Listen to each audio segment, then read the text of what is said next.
Okay.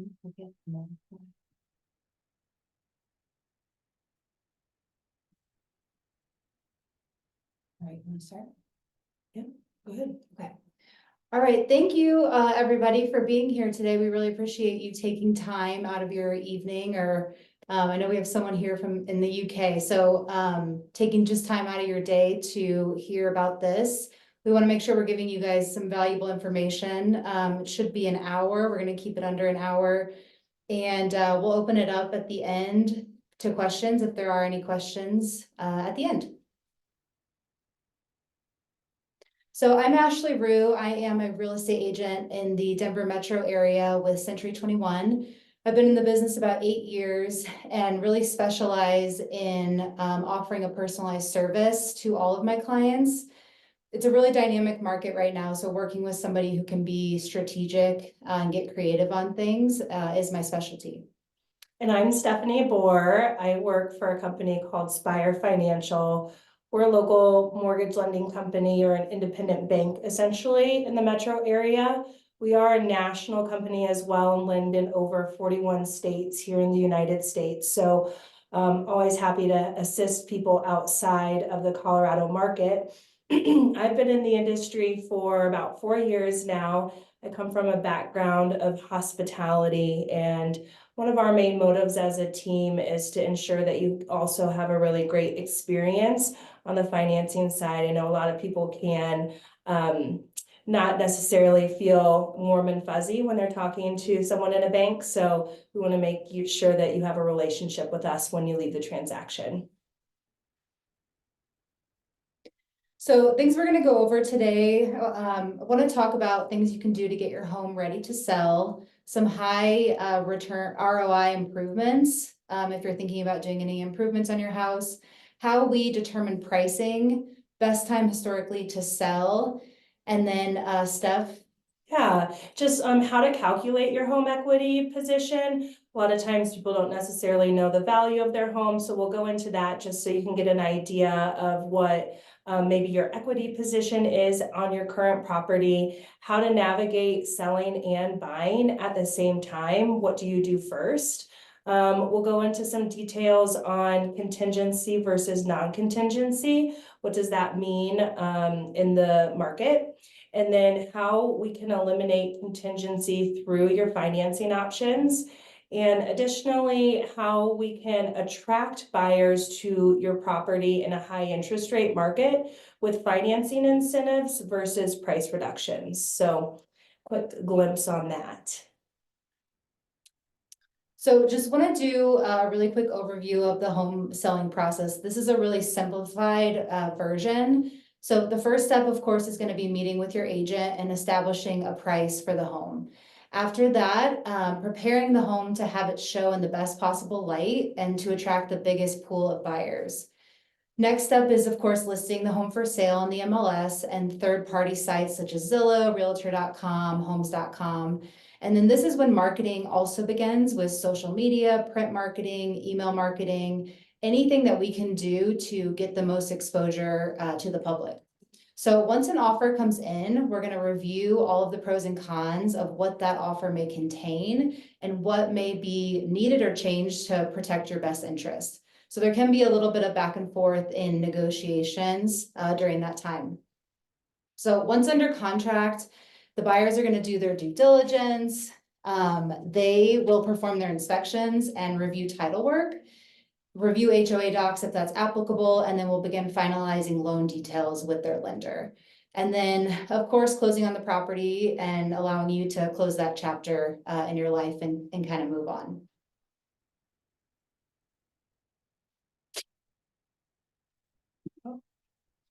Okay, so home prep and most valuable items to focus on for resale. So when you're getting your house ready to sell, you really want to imagine the home as your ideal buyer. We want it to be as clean and fresh as possible and showing that there's like a pride of ownership. A lot of times buyers can tell, like most people can tell a difference between walking into like a fix and flip where somebody's come in and flipped it in a couple months versus somebody who has lived there and really taken a pride in owning that property.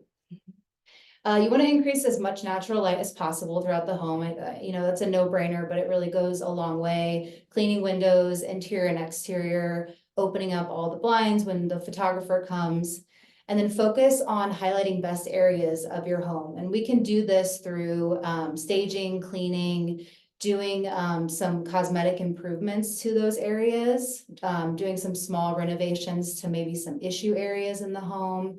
Of course, removing clutter, this is the number one thing. So just like clearing off and depersonalizing as much as possible. And then value in maintaining the home's mechanics. So having like your HVAC system serviced, your furnace, AC, swamp cooler if you have it, maybe getting your fireplace serviced, and then fixing or repairing any systems that aren't currently functioning, like bathroom fans or whole house fans, for example. And then on the right there is just a like basic checklist that I think everyone should do before they list their home.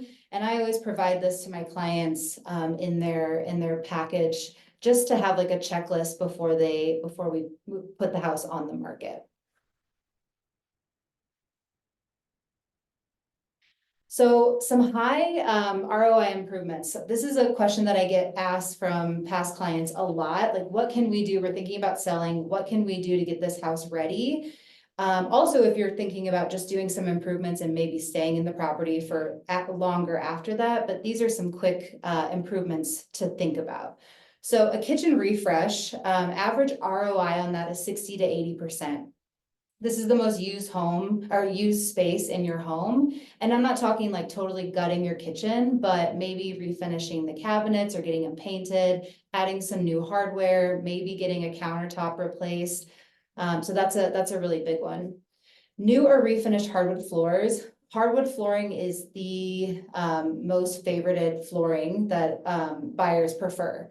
So your ROI on that is going to be about 147%. So it's something to really consider. If you already have hardwood floors, maybe think about refinishing them.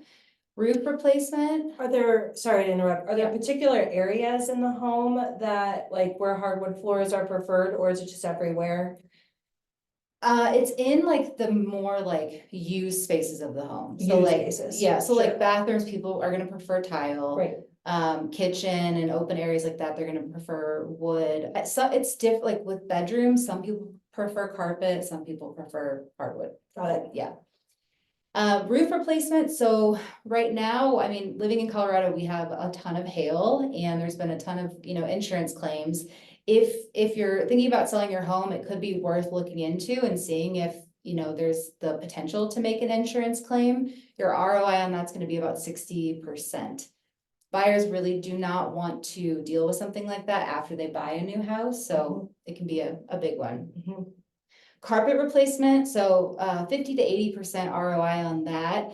I think people think carpet lasts a lot longer than it does. And I think it can be just an easy thing to just like rip out and just get some new fresh carpet. Yeah. If you have kids or pets or something like that, it might be something you want to do. Again, bathroom refresh, just like the kitchen, 40 to 60% return on a bathroom refresh. Can you refinish the cabinets? Can you add new hardware? Can you reglaze the tub or something, add new tile or something like that? Landscaping and curb appeal, so 104% return on that, especially in Colorado. We love our outdoor spaces. And the curb appeal is like the first impression. People pull up, it's going to be the first impression, the first thing that they see. So can you add mulching? Can you add sod? Can you add rock? Can you add like a patio in the back? That would be a good thing to do. And then last but not least, I think the most important one is professional painting and touch-ups. A lot of times people skip this, and I think it is like the biggest thing that you can do. It's amazing what a fresh coat of paint can do to a property, interior and exterior. Okay, so the Denver stats right now, this is a summary of the 7 Denver, like the 7 counties. So this is a really big summary, but I just thought it would be helpful to provide this. And then if you want specifics on a property in a specific zip code or neighborhood, we can always zone in on that. So active listings right now, 4,929. To give you some perspective, the peak low of inventory was in 2021 with 3,000 listings. So we have increased in active listings from 2021. Median days on market and average days on market. So median days is 7, and then, median days, and then average days is 28 days. Average showings before receiving an offer is 15 showings. I think that's a really just helpful stat for people when they're selling their home, and of course, everyone's eager to get under contract, but just kind of setting that expectation Yeah. of 15 showings. Mhm. Pending in 7 days or less, 49.9% of listings were pending in 7 days or less. So about half of the listings that are coming to market are going under contract very, very quickly. Percent of closed transactions over asking price is at 37.5% of transactions. And then percent of closed transactions under asking price is at 38.2% of transactions. So we're a little bit all over the place in the Denver metro area right now. And then last stat, current months of inventory, we're at 1.8 months. Again, to give you perspective, to be a balanced market, we would need about 5 to 6 months of inventory. So we're still significantly undersupplied.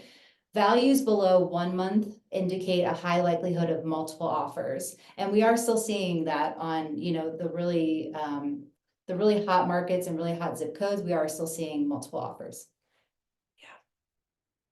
So I wanted to show this map. This is the odds of selling by zip code. The areas in red are the most competitive markets. And then as you go into the yellow and green, it gets a little less competitive. And then the blues are the homes that are taking a little bit longer to sell. If you want this information for a specific zip code, let me know. I'm more than happy to send you tons of information just for that specific zip code and give you your odds of selling that property.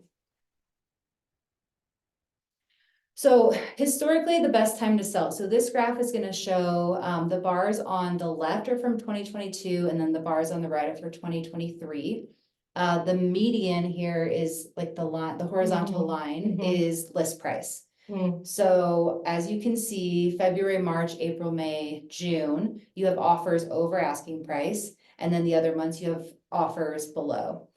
So Metro Denver homes listed in late May sold for about 17,000 more than during other times of the year.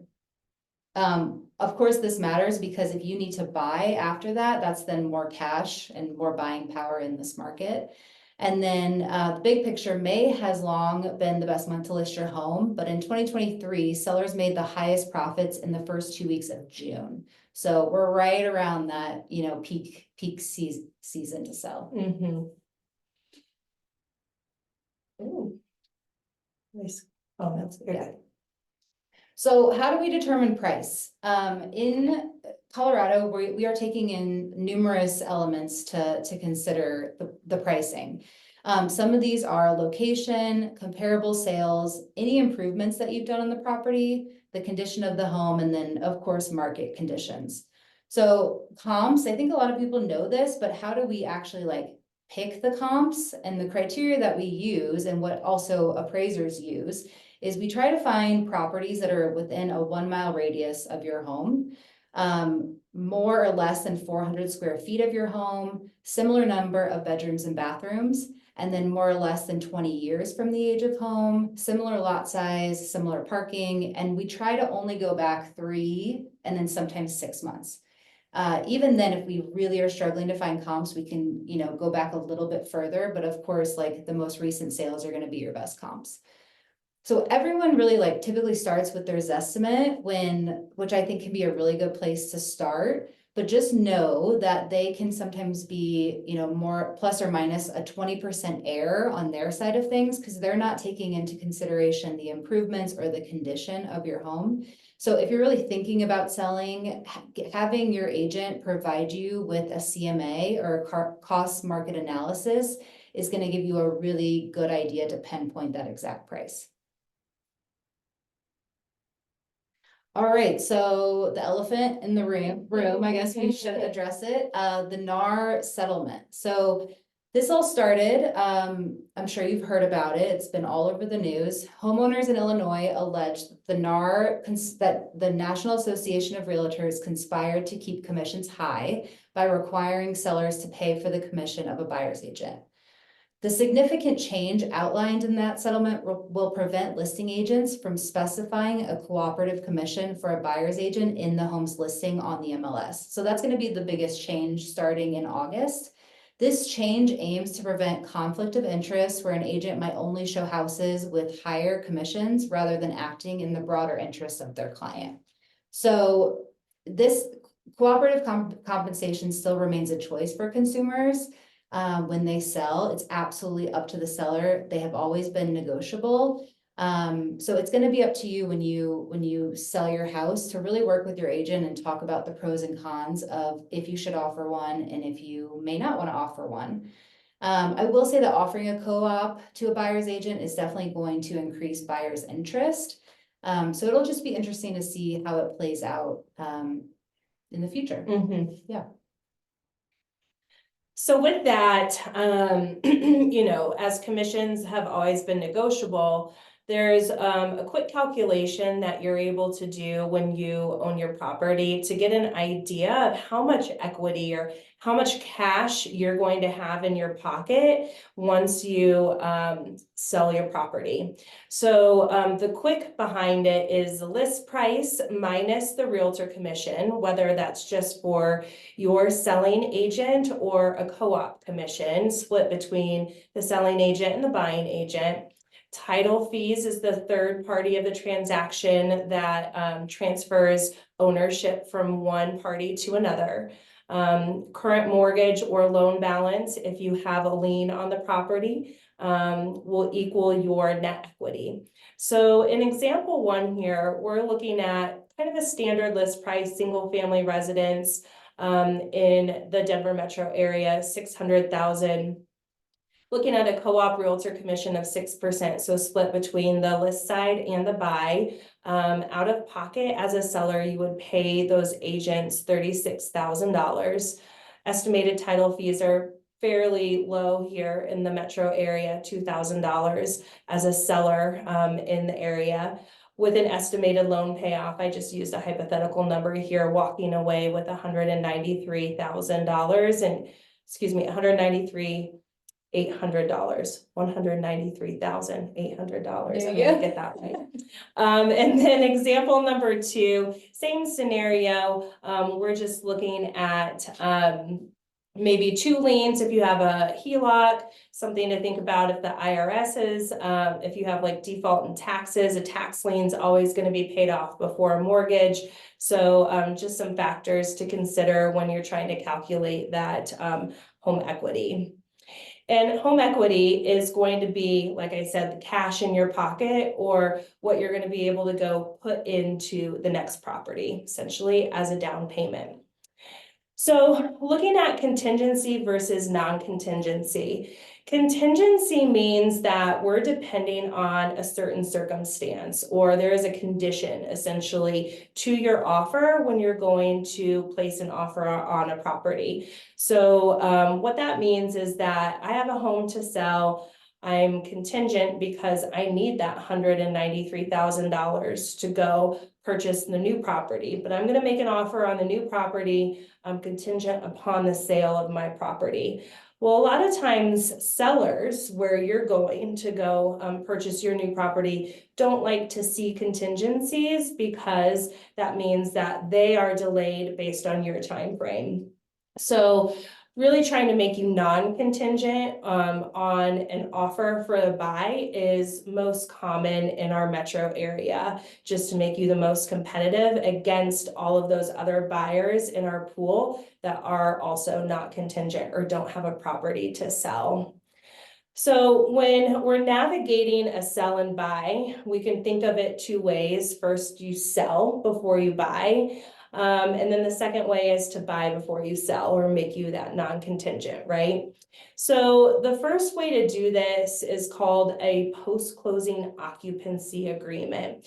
And what that means is that you're going to list your property. You'll have buyers come in, you'll accept an offer, but you're asking them to allow you to live in the property after it's closed. So they technically own it. Whether you pay them rent for a month or two or not, is based on their offer, essentially. But this allows you to capture the cash from the sale of the property, and then you're on a time frame to go buy your new property, essentially. And the rule behind that is that you have to be out of the property within 60 days, no matter what. With a buyer coming in with a new loan or financing, that is a guideline that's required by loans, that as a primary residence, your intent is to occupy it within the first 60 days. Another opportunity is an extended closing. So just having a buyer come in and potentially who isn't on a time frame, and allows you to get under contract on the sale of the property, and then maybe extend out closing 60 or 90 days even.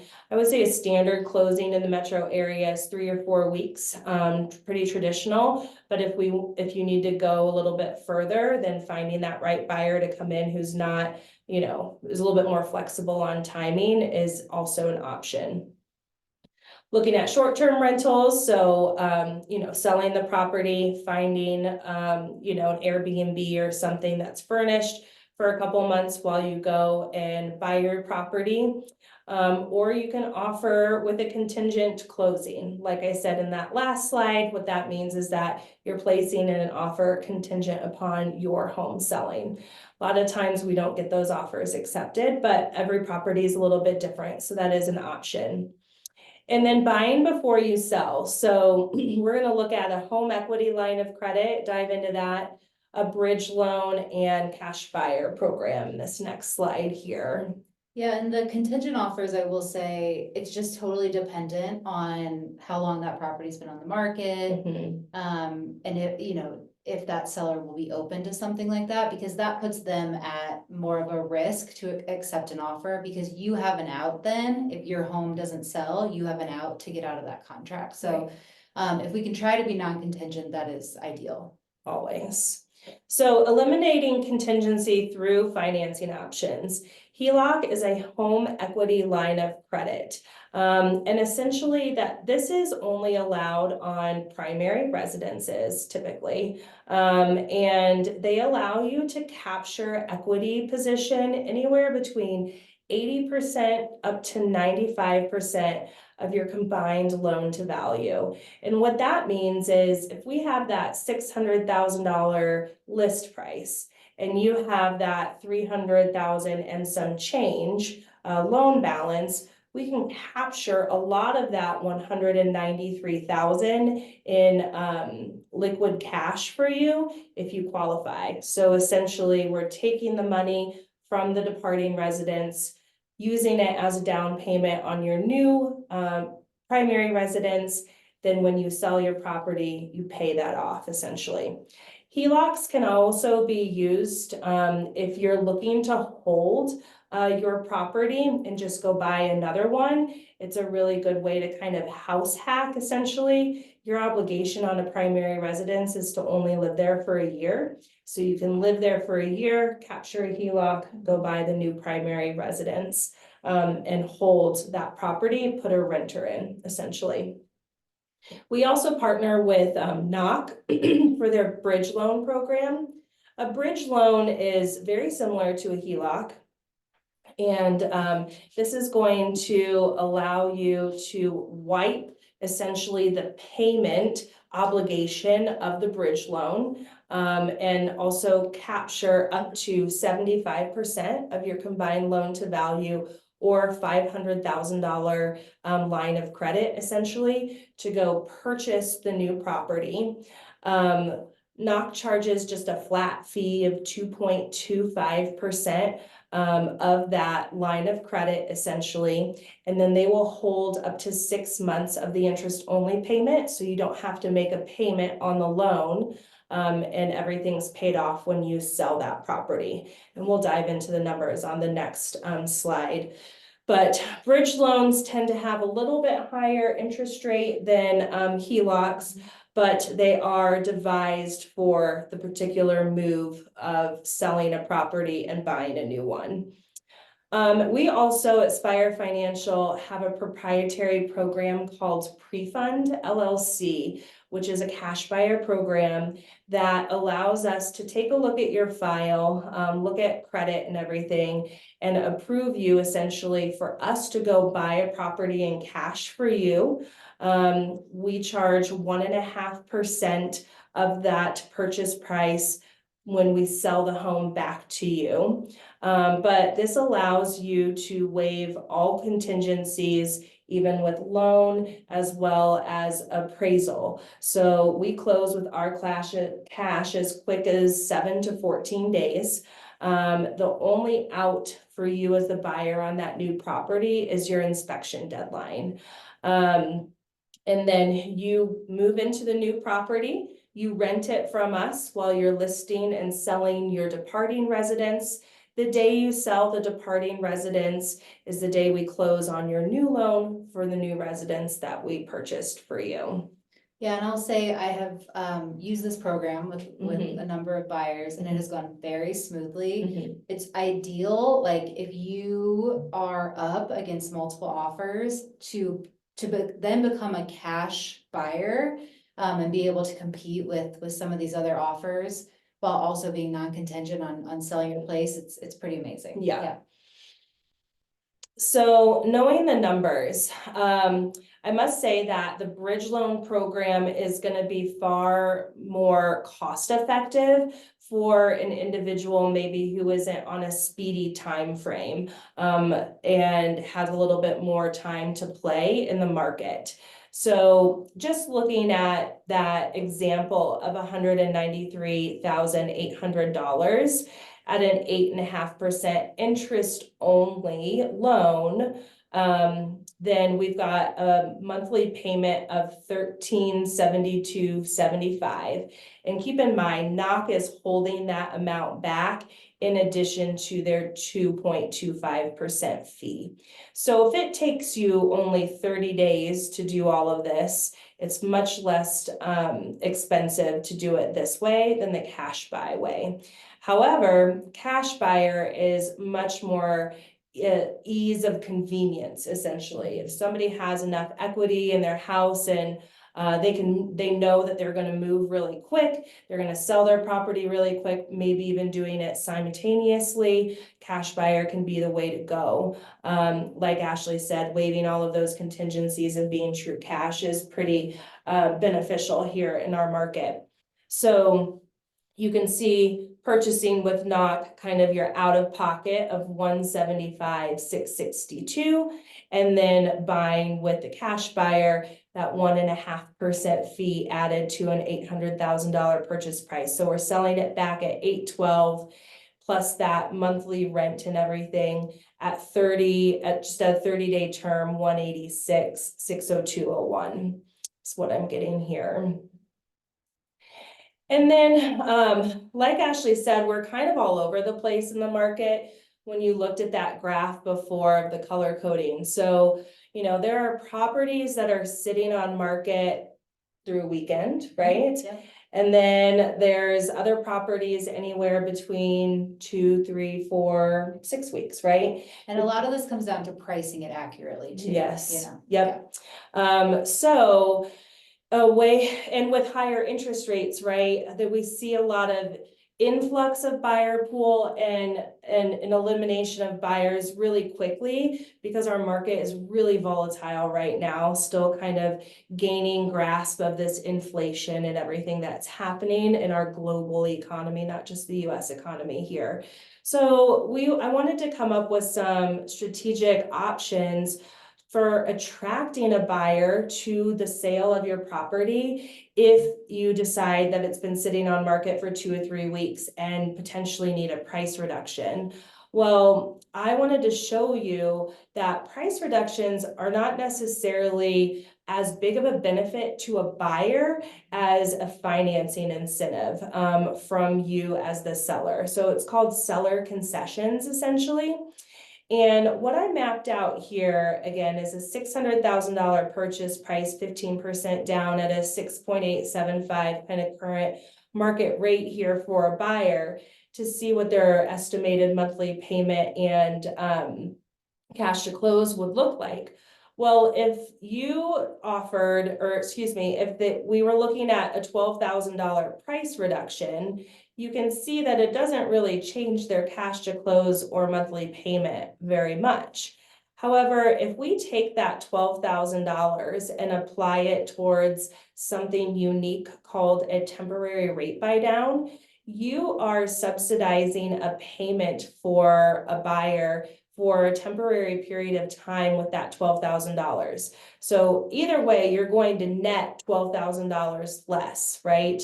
But in a scenario where we're using financing incentives, we can buy down the rate permanently or temporarily for these buyers and give them ease into that high monthly mortgage payment through like this graduated monthly payment essentially, and or just a lower interest rate if we're looking at a permanent rate buy down. So something that we often do collaborate on, lender incentives can assist with this as well. So something to think about, price reduction isn't necessarily the way to go versus a financing incentive to attract the buyer. Yeah, and you're just opening up a larger pool of buyers when you do that. It makes the home a lot more affordable for people. Yeah. So even on the buy side of things too, you would then have the opportunity to write an offer on something where we're asking for seller concessions back for a permanent or 2-1 buy down kind of thing. Yep, absolutely. And yeah, I think that's all we had today. Yeah, right? Maybe we talked too fast. I thought it was good. Does anybody have any questions?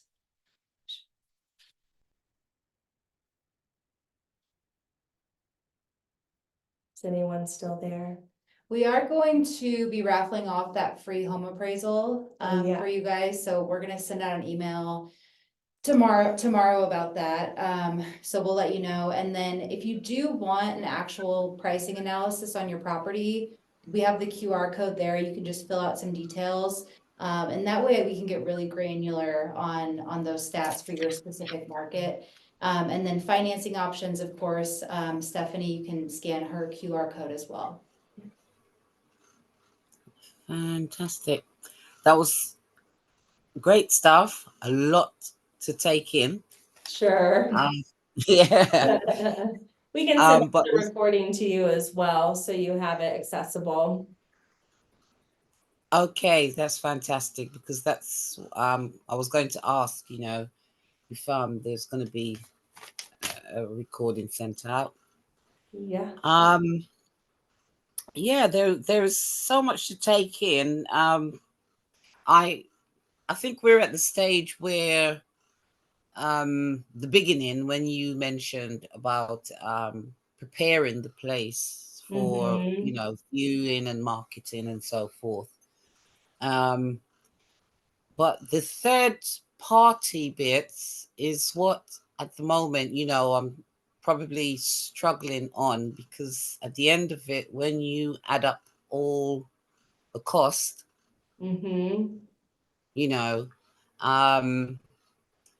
it, and what you're left with, it's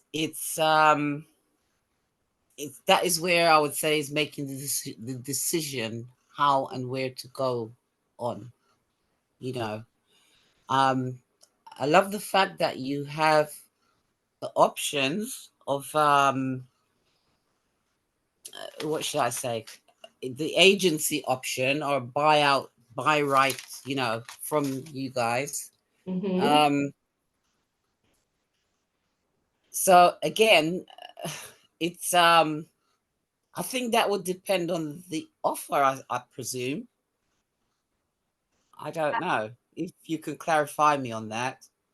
Yeah, and what would be helpful, if you're open to it, is just getting an idea of the specific property that you're looking at. Because it's so hard to talk when we're talking like the whole metro area and summarizing. It's Mm, real estate is hyper local. And it can change zip code to zip code, I mean, street to street. So kind of mm, looking at the specific property and the numbers from there and kind of working backwards can be really helpful for people. And also giving you an idea of like, what is the average days? If you listed that property tomorrow, how long can you mm, expect before it goes under contract? And really like setting those expectations and planning like plan A, plan B, plan C for people can mm, be really helpful. mm. So if the property, when I say is not how soon can you get a surveyor in to, to do, well, estimate a price, an estimator? Mm. Yep, so we would start with me, my expertise, to Mm, do that. And then if you wanted an appraiser to come in and look at that, we could have someone come out, I mean, in like Yeah, within the days. next couple Yeah. and days. evaluate. Mm, Yeah, oh, okay. so it can all happen really, really quickly. And I will say too, with listings, is the place vacant or is it occupied? It's vacant. It just needs empty and cleaning out Yeah. And we because can, it's a we, it's a, I'd be more than happy to, hop on a call with you tomorrow or over the weekend or whatever, but there's definitely kind of a little bit of a different process when it's vacant. It allows for a lot more flexibility on things. So getting in there mm, and like if we need to have a contractor do like a little bit of work, getting it deep mhm, cleaned, having a stager come in and mhm. stage the place, those are all things that are included in my services. Okay. So we can always talk about that. And it's just all about making it look, putting it in the best light as possible to open it up to the biggest buyer pool. Mhm. Okay. Right.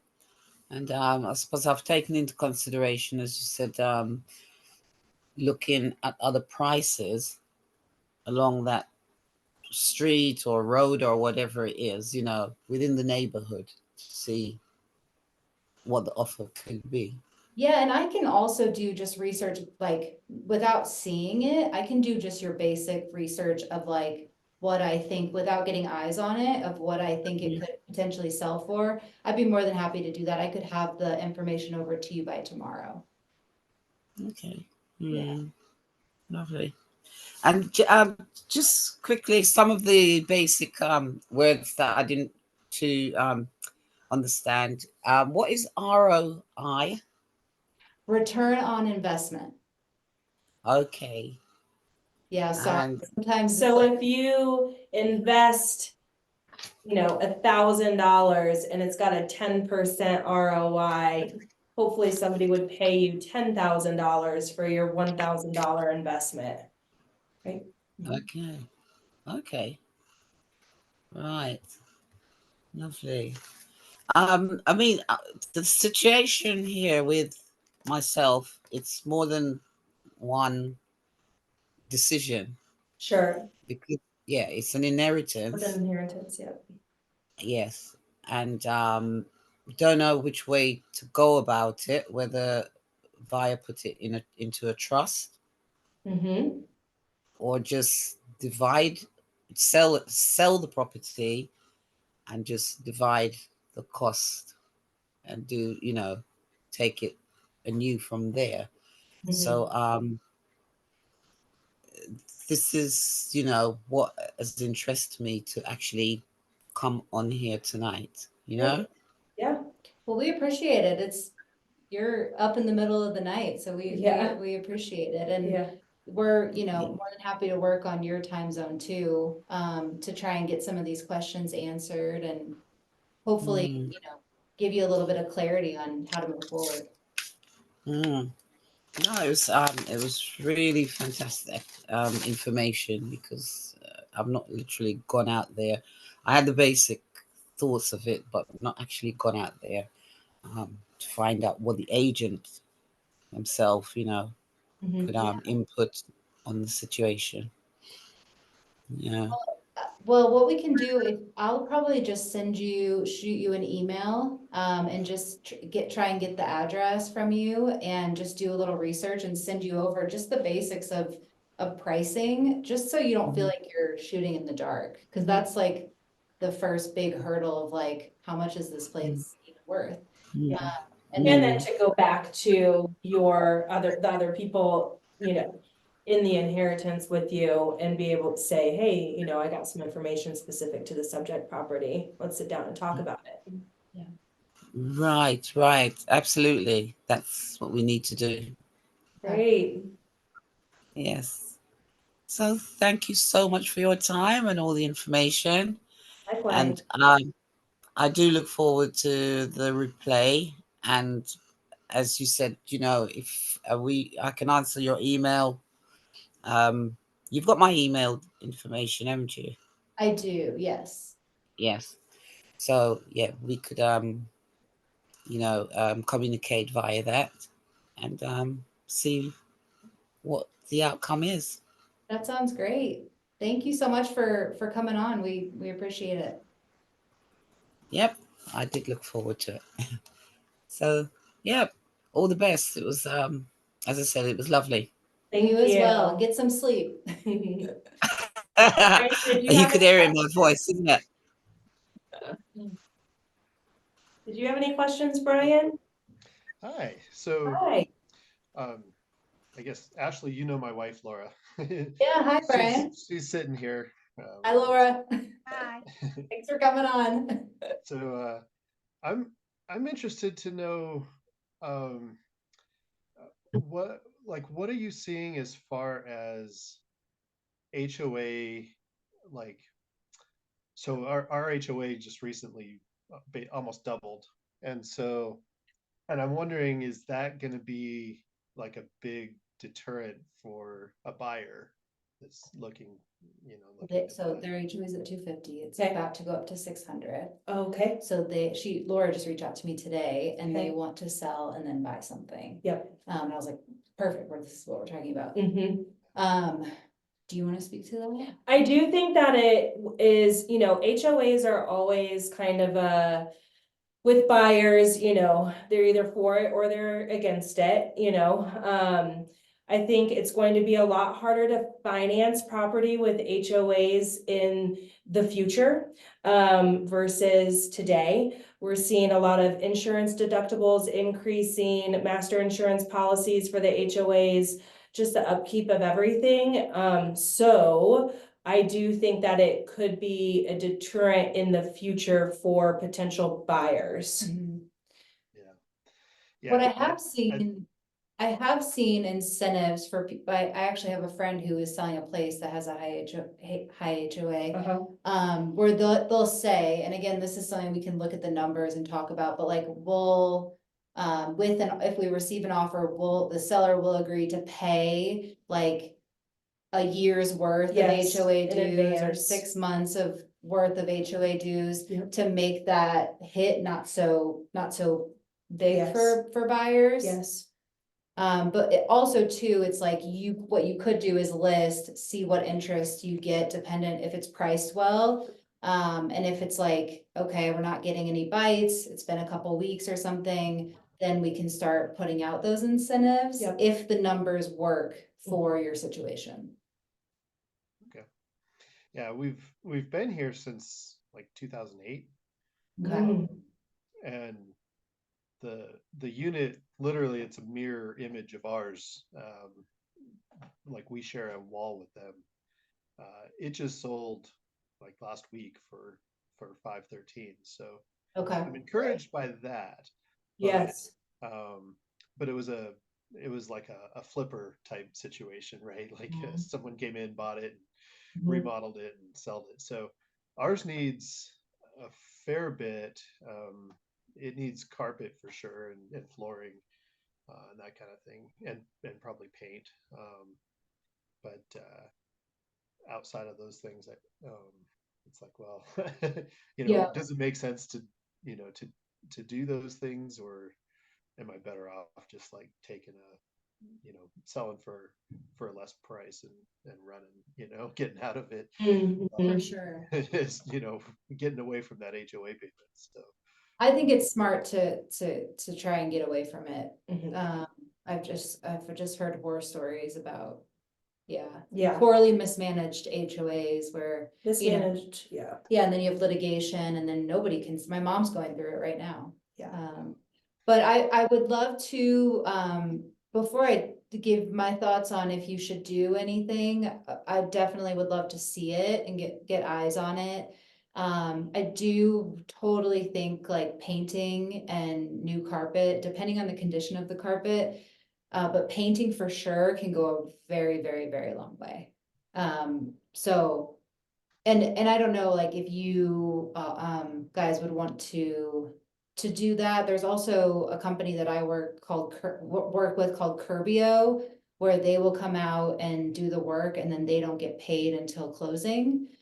So there's options for that on if there's some projects that need to happen as well. And then I guess the question too becomes, um, are you wanting to buy, kind of like what we talked about, but are you wanting to buy before you sell the place, or are you wanting to get the place under contract and then start looking for the next place? And we can, when we meet or whatever, we can definitely talk about all of those options. But have you thought about that at all?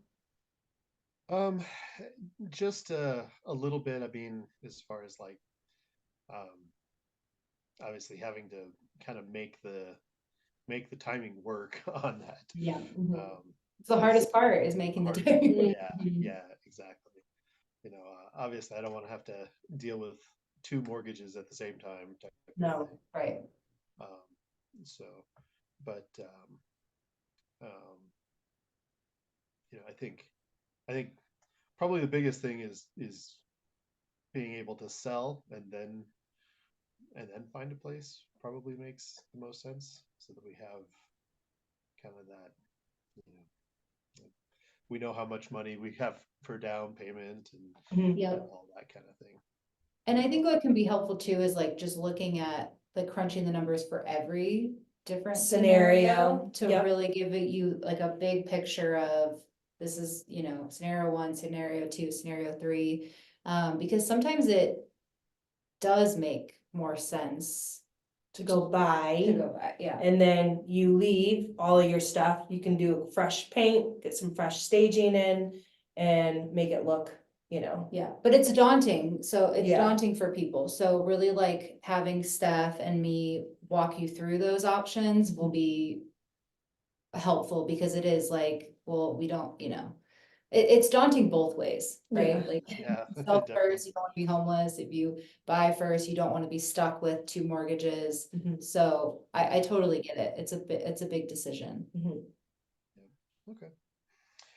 Yeah, I think that kind of answers my questions. And sorry, one more question. Do you know when the HOA increase is happening? I think June 1st.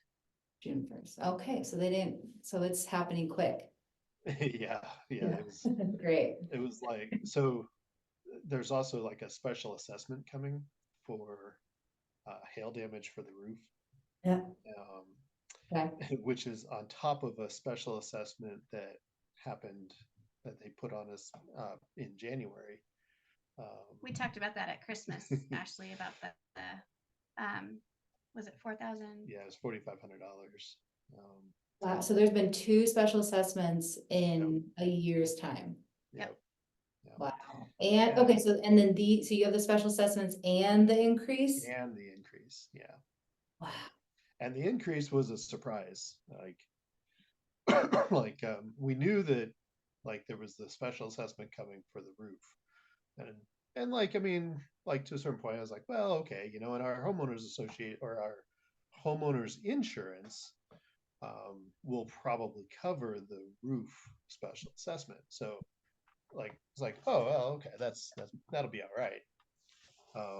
Yeah. But the increase in dues was a shock and a surprise. And Well, it's drastic. That's a 350. that's a Yeah. drastic jump. yeah, I mean, if it went up, $100 or something, like you'd say, well, okay, but like this is this is enough that it's a point where it's like, yeah, we need to sell this place and move and move on. Well, and the thing too, if you decide you want to sell first and then buy, like, it's, it's like, but with pricing and stuff, of course, we're gonna get like really in tune with where we need to be. But the market's gonna dictate and tell us. So if it's, say it's been on for a couple weeks and we're not getting like traction or feedback, then it's like, we know with that high HOA, we need to, do a price reduction.